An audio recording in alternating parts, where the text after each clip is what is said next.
In a small village in northern France, a tragic chapter of Australian history is finally being accorded the recognition that it so richly deserves. Brave diggers, their bodies lost for almost a century, are now being put to rest. Here they're starting to place a sarcophagi, and these are plywood cases that will hold the coffins. Roger Bird is the stonemason in charge of this unique war grave project, which is rapidly taking shape in the French village of Fromelles. Here you see the start of the construction of the cross. A location that's within sight of a battleground that hosted the bloodiest 24 hours in Australia's military history. 5,500 Australian soldiers were killed or injured in a single night of fighting at the Battle of Fromelles.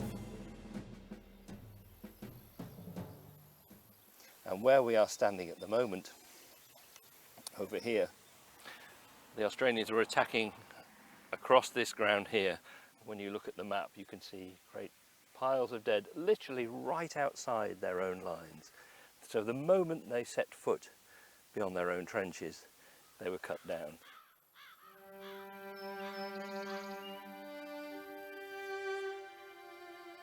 Hundreds of the dead lay in a mass grave undiscovered until last year.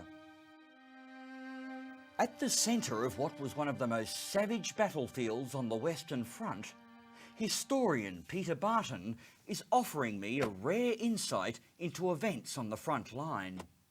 So rare, in fact, that the details Peter has uncovered only recently in archives in Munich offer the first accurate record of what happened during the Battle of Fromelles.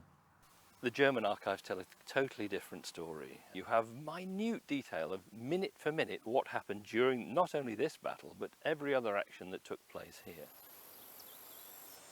That Barton should open the lid on some of the darkest chapters of the Western Front should come as no surprise.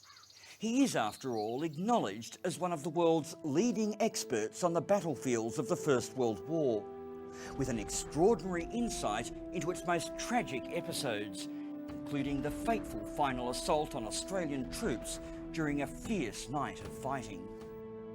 What the Germans did was they went around the outside of the Australian incursion and cut them off. You can see them approaching along the front line here, from that direction and here. And strangely, this wasn't known, it was exactly at this spot that that bag was closed, that the noose was pulled. So all the Australians within the German territory at that time were trapped. We're inside German territory, if you like, and it was here. Having trawled through the German archives, Peter Barton can now offer a clear picture of the Australians' final hours. And it was here that the Australian troops were pushing forward, looking for the second German line and failing to find it. And they became separated, and you had little groups going out here and there, and that was the German opportunity.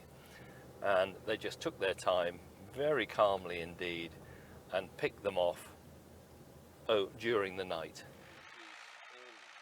Almost a century later, evidence of the slaughter was finally uncovered at the edge of the battlefield in a place called Pheasant Wood. Well, Pheasant Wood is directly behind me here. And what happened here was that the bodies were collected on the battlefield, gathered together at various points beyond the wood, separated by nationality, that means German from British or Australian, and then put on a little light railway which ran through the corner of Pheasant Wood here, and there they were dropped off and put into the pits. Those pits are now empty, and the preservation and storage of hundreds of personal effects belonging to the soldiers is now underway. Among the items is this astonishingly well-preserved boot made from kangaroo leather, and this train ticket, a return from Fremantle to Perth. weapons, I think, were used during the Battle of Fromelles. The artefacts paint a haunting picture of the final moments of Australia's young soldiers, as do thousands of other war relics in Fromel's impressive village museum. It's like this knife, I think, remain of a knife with the name G. Blake carved on it. George Francis Blake. He was an Australian soldier. He was a soldier of the 59th Battalion. And he was a carpenter. He was native of Melbourne, just married. And a couple of months later, he joined up the Australian Army. And he found death at Fromelles. Plaque, yeah.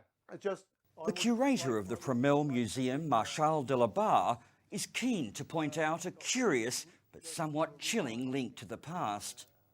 This German plaque, tucked away at the back of the museum, celebrates the fact that in 1916, Adolf Hitler too was a soldier at Fromelles in the Bavarian Reserve Regiment. I think the story of the world, I think, has certainly changed if one of the Australian soldiers will have been able, I think, to shoot Hitler. With 250 bodies recovered and with suggestions that at least that amount are yet to be exhumed, the Australian and British governments will begin the process of burying their war dead with full military honours in early 2010.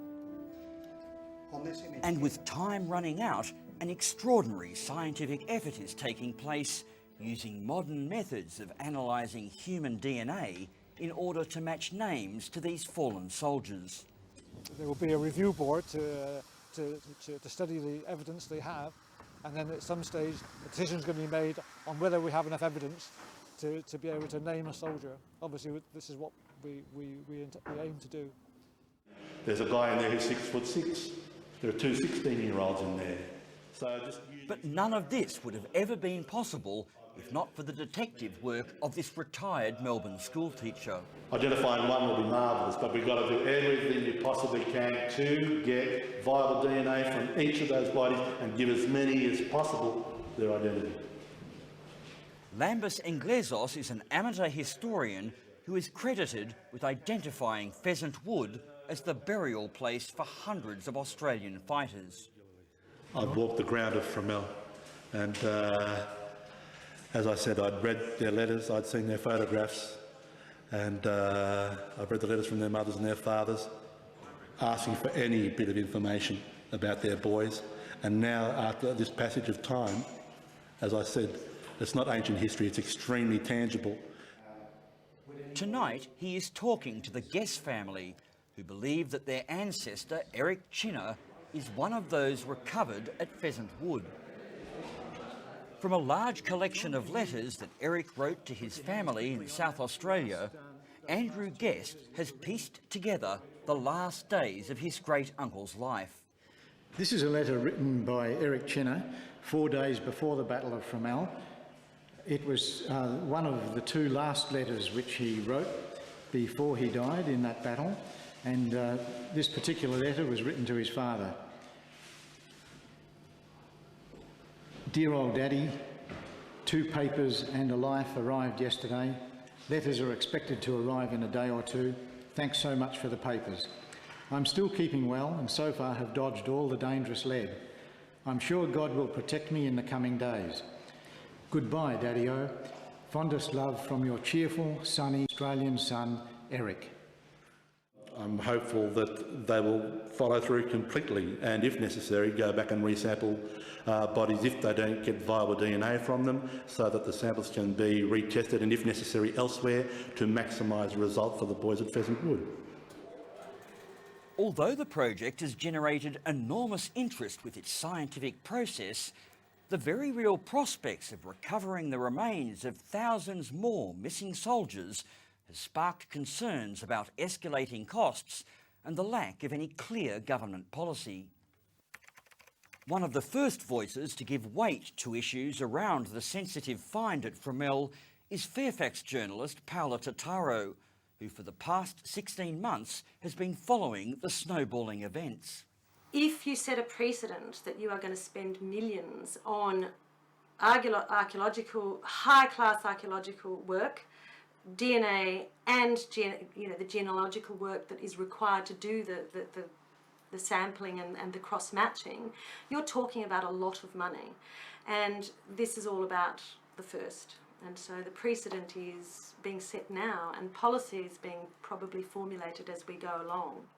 This research that not only has led to the finding of these men, it's also opened archives. German archives have thrown out more information, more meticulous, detailed information about what happened than we've ever had before.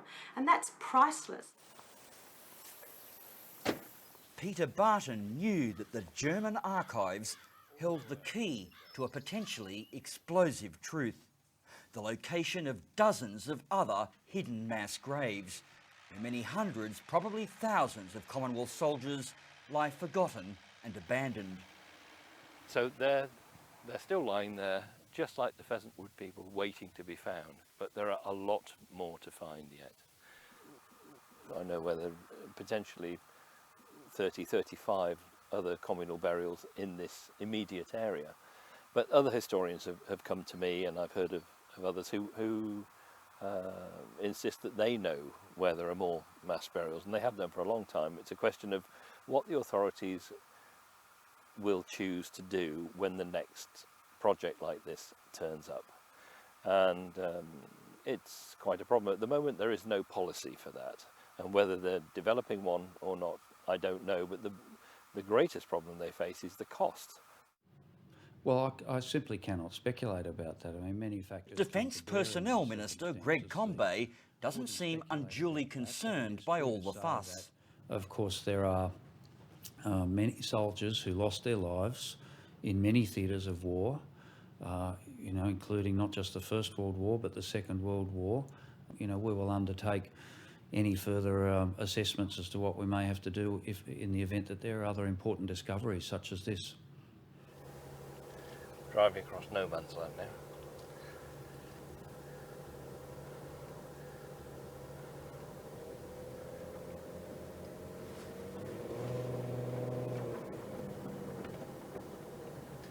And just approaching the German front line. So what we've just driven in, what, 10 seconds? That was the objective. Once you'd reached the German line, you had a chance, but it's reaching it. It's crossing that killing zone. That was the key.